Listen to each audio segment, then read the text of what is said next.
There's nothing more exhilarating than pointing out the shortcomings of others, is there? This video was made possible due to those who support me on Patreon. I'd like to give a big shout out to Dan Ray, Flake, Joseph Abrams, Kyle Kramer, Logan Cottingham, Mariah, and Stephen Dillon. Thank you all for your support. If you asked me to name the one film directed by David Fincher, one of the most consistently skilled filmmakers of contemporary cinema, that just doesn't fit in with his more recent catalog, that isn't quite up to par with the rest, that is rather forgettable, bland, and just not all that interesting, it would be that fucking Benjamin whatever the hell shit. It's just like a gimmicky Forrest Gump. The whole hook is like, oh, he ages backwards. Yeah, but not mentally. So like, does it really make that big of a difference? Like, by the time he hits 30, I can't imagine it would impact him that much for the next few decades. Whatever, fuck that shit.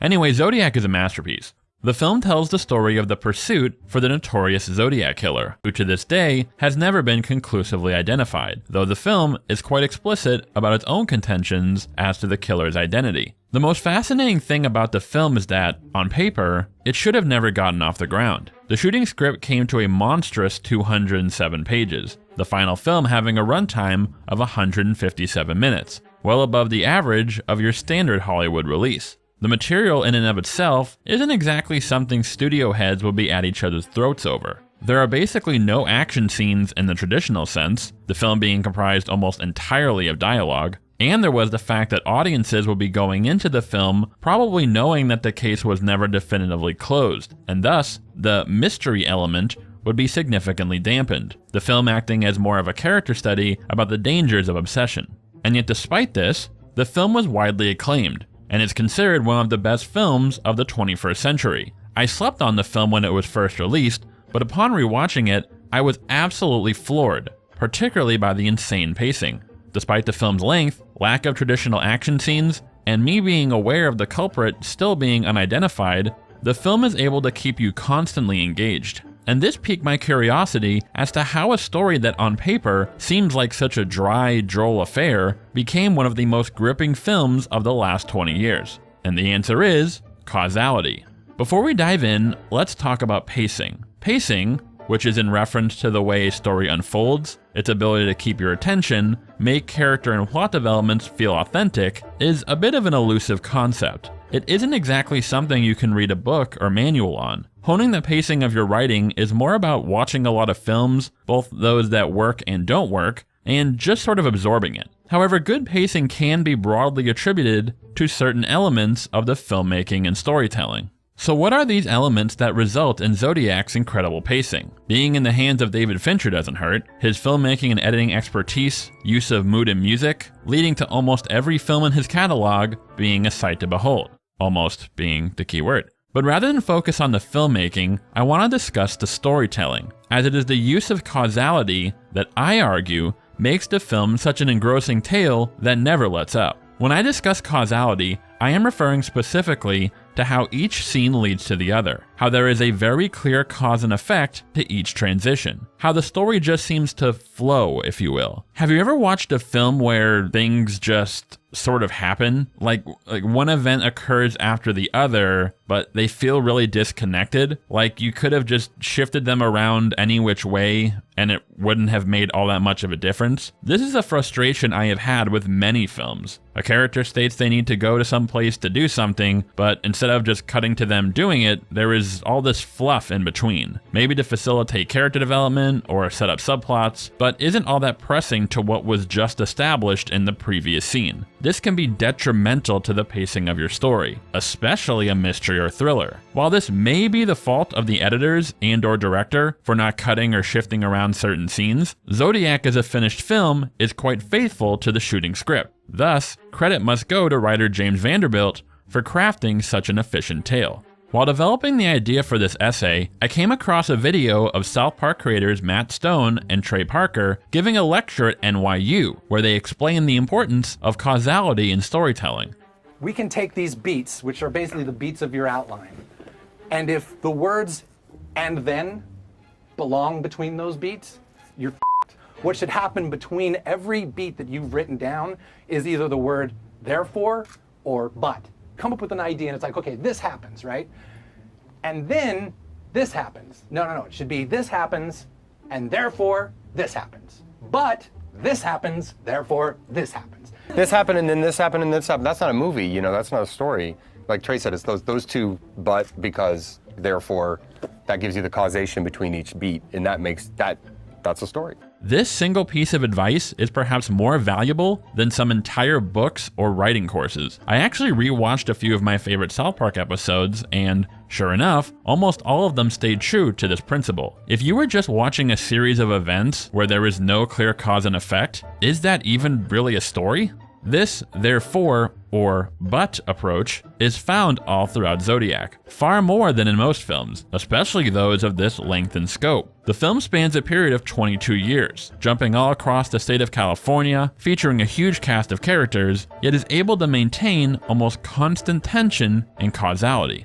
Let me give you a few examples of sequences from the film so you can see what I'm talking about. While following up on leads in regard to Zodiac, Detective Armstrong learns from the former roommates of a man named Arthur Lee Allen that Allen had once mused about committing very similar acts to that of Zodiac. Therefore, Armstrong informs his partner, Dave Toschi, about his suspicions of Allen, and they decide to have a sample of his handwriting analyzed. But they are not able to confirm that Allen's handwriting matches the Zodiac's based on the limited samples that they have. Therefore, Armstrong sends one of Allen's former roommates copies of the Zodiac letters to see if he recognizes the handwriting as Allen's. The roommate then informs Armstrong that Allen is ambidextrous and that he may be writing the letters with his other hand. Therefore, the detectives get the okay to question Allen at his work, and Allen is sketchy as holy fuck. Therefore, the detectives interview Allen's brother and sister-in-law and obtain more information on Allen and plan to have the brother search Allen's home in order to get justification for a warrant. But the detectives are told by handwriting expert Sherwood Morrill that Allen is not a match. Thus, they are unable to obtain a warrant for his home. Therefore, their captain tells the detectives to move on to other suspects. This entire sequence takes up a whole 10 minutes, and yet it breezes by. Each scene transition adheres to cause and effect, each being a natural extrapolation of the one before it. It makes it feel as if this sequence plays out like one big scene, the audience barely registering, jumping from one scene to the next. Something else to note is how the majority of these scenes drop you right in the middle of the action. Each begins as late and ends as soon as needed, executing its purpose and moving on. Another mark of a quality writer and a crucial lesson on how to keep your audience engaged. An even more impressive example of this is a sequence later in the film, as the character of Robert Graysmith begins his own investigation into the Zodiac murders. Robert approaches Detective Toschi and demonstrates his knowledge about the Zodiac investigation, indicating to him that he wishes to try his hand at cracking the case. Therefore, Toschi tells Robert to see Ken Narlow in Napa for more information. Therefore, Robert goes to see Narlow and is then told to reach out to Jack Mullinex in Vallejo, who gives Robert access to the Vallejo files, leading to Robert discovering that Zodiac may have known one of the first victims, as he called the homes of her family members the night of her death. Therefore, Robert relays this information to Toschi, who tells him that Zodiac had also called the home of prominent attorney Melvin Belli years previous. Therefore, Robert goes to see Melvin for more information about the phone call he received.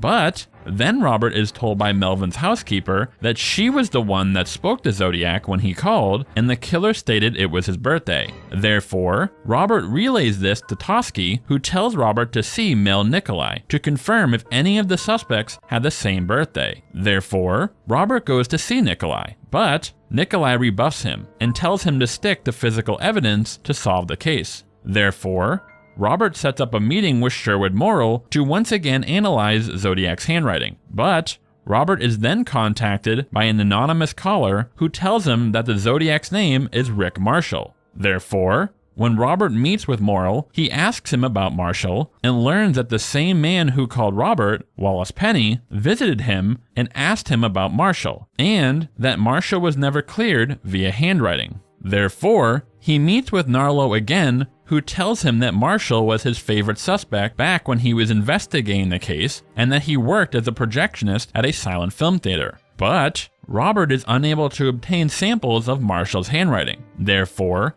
He gets Wallace's phone number from Morrill, and Wallace tells Robert that Marshall used to draw movie posters and sends one to him. Therefore, Robert has Sherwood analyze the poster. But Sherwood states the handwriting sample is inconclusive. Therefore, he must now locate Rick's colleague at the silent film theater to get more samples. But before he is able to do so, Toschi is fired from the police force. Therefore, Robert has now lost one of his most essential resources for information. This entire sequence lasts a staggering 22 minutes. No pointless scenes sandwiched in between, no needlessly extended shots of Robert traveling from location to location. The sequence propels forward with a palpable sense of immediacy. Now, one might say that, while the storytelling does maintain tension, it prevents the addition of character development. However, Vanderbilt is able to sprinkle in said development without breaking causality. In this case, Robert's marriage deteriorating due to his obsession with Zodiac. After he is rebuffed by Nikolai, Robert decides to reach out to Sherwood. Now, a less skilled writer might show us a scene of Robert contacting Sherwood and setting up a time to meet, and then cutting to a scene demonstrating the tension growing between Robert and his wife Melanie, before moving on to the scene where he meets with Sherwood. However, it would come off as a bit jarring to see Robert pursuing leads and then suddenly slowing down to establish the rift growing in his marriage, almost as if the latter scene was dropped randomly into the mix. But instead, after the scene with Nikolai, Robert returns home and is informed by Melanie that Sherwood called him back and he can meet him the next day. In this case, Vanderbilt completely skips over Robert contacting Sherwood and allows us to insinuate this by Melanie stating Sherwood called their house, because why else would Sherwood do that if Robert hadn't initially reached out to him? This streamlines the plot by skipping over events that can be reasonably implied, doesn't underestimate the audience's intelligence as it allows us to connect the dots on our own, and gives justification to the interaction between Robert and Melanie, all the while maintaining the flow of the sequence. This could even be said to have a deeper thematic significance. These snippets of Robert's marriage falling apart, being melded seamlessly into the causality of the sequence, downplays their impact in a sense, as if we are in Robert's shoes. So caught up and eager for the next development, we barely notice our personal life falling apart. Zodiac offers numerous valuable lessons when it comes to writing and pacing, but I specifically wanted to discuss the film's brilliant use of causality, as I consider it to be the most remarkable aspect of its storytelling. It is frankly shocking just how rare the adherence to cause and effect storytelling is in a lot of films nowadays, given the fact that it is an invaluable strategy to keep the attention of your audience, something even skilled and prolific writers struggle with from time to time. With this in mind, I would recommend revisiting a film you recall as being an incredibly draggy experience, and note how scenes and sequences connect, or rather don't connect, via a cause and effect fashion. If you are currently working on a script or story and are getting feedback that it's just a bit of a slog to get through, I challenge you to analyze the causality of your storytelling. Does each scene set up and lead into the next? Does each flow intuitively from the preceding one? If not, then I would guess this may be the reason your writing isn't able to enthrall the reader. Focus on the causality of your story's events first, and then see if you can find creative ways to sprinkle in character development, as opposed to adding jarring scenes that are not pertinent to the story's main plot and bring the pacing of the tale to a grinding halt. Of course, there comes a time when it is okay to slow down and give the audience a break, and Zodiac for sure utilizes these breaks as well, allowing the audience to catch their breath. But it doesn't shy away from using causality to maintain its breakneck pace, to keep the audience on their toes, which results in a 2.5-hour film breezing by, while many films an hour shorter feel as if they drag on forever. Nothing is worse than a 90-minute film that feels almost 3 hours long. Other than perhaps a film that actually is almost 3 hours long and feels like triple that length because it's all just a bunch of disconnected, pretentious, meandering bullshit, like someone played fucking movie plot Mad Libs and it's just fucking dumb and stupid and boring as fucking fuck!